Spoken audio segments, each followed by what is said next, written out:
Sir 8 માસથી તે 1.5 વર્ષ કે 2 વર્ષ સુધીમાં દુધિયા દાંતથી કાયમી દાંત સુધીની સફર શરૂ થાય છે.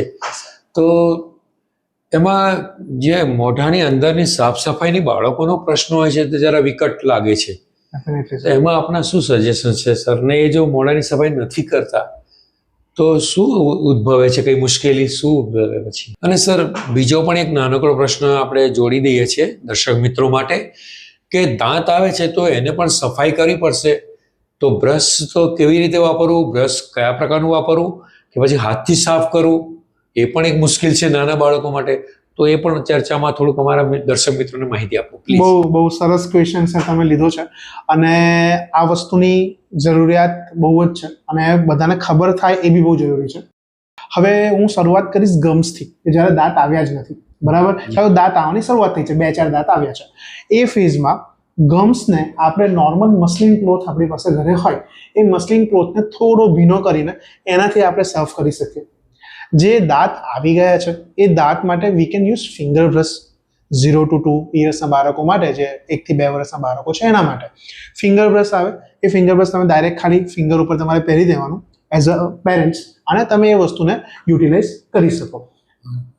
પછી એનાથી આપણે આગળ વધ્યો, તમને જે ક્વેશ્ચન પૂછ્યો કે સર આને ધ્યાન નથી રાખતા જી, તો એ શું તકલીફ થાય? જો આપણે ધ્યાન નથી રાખતા સર, તો basically it will lead to sudden carries. હવે કેરીઝને આપણે દેશી ભાષામાં સડન કહી શકીએ. હવે સડન જે હોય છે સર, એ બેઝિકલી 3 ફેઝની અંદર આપણે આઈડેન્ટિફાઈ કરી શકીએ દાંતની ઉપર. સૌથી પહેલા દાંતની ઉપર વ્હાઇટ સ્પોટ્સ એટલે કે વ્હાઇટ ધબ્બા જોવા મળે. એ કન્વર્ટ થાય યલો સ્પોટ્સ કાં તો યલો ધબ્બામાં, અને પછી એમાં થોડા દાંતનો વ્હાઇટ સ્ટ્રક્ચરની જોડે યલો સ્ટ્રક્ચર મિક્સ થઈ જાય. એ પછી કન્વર્ટ થાય બ્રાઉન કલરમાં, અને બ્રાઉન કલર કન્વર્ટ થાય બ્લેકમાં.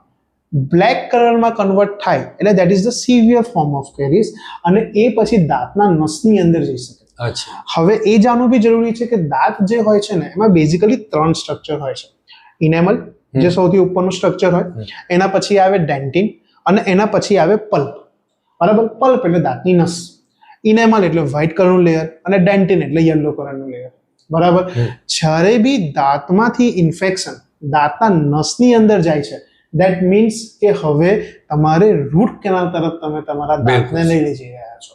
અને એના કરતાં બેટર છે કે જ્યારે તમને દેખાય છે કે દાંત ઉપર વ્હાઇટ સ્પોટ છે, કે દાંત યલો થવાની શરૂઆત થઈ છે, કે એમાં કેવિટેશન એટલે કે ખાડા બનવાની શરૂઆત થઈ છે, એટલે પહેલામાં પહેલું પીડિયાટ્રિક ડેન્ટિસ્ટ, તમારા છોકરાઓ માટે પીડિયાટ્રિક ડેન્ટિસ્ટને બતાવો, અને મોટા માટે કોઈ બી નિયર બાય ડેન્ટિસ્ટને એકવાર વિઝિટ જરૂર કરવી.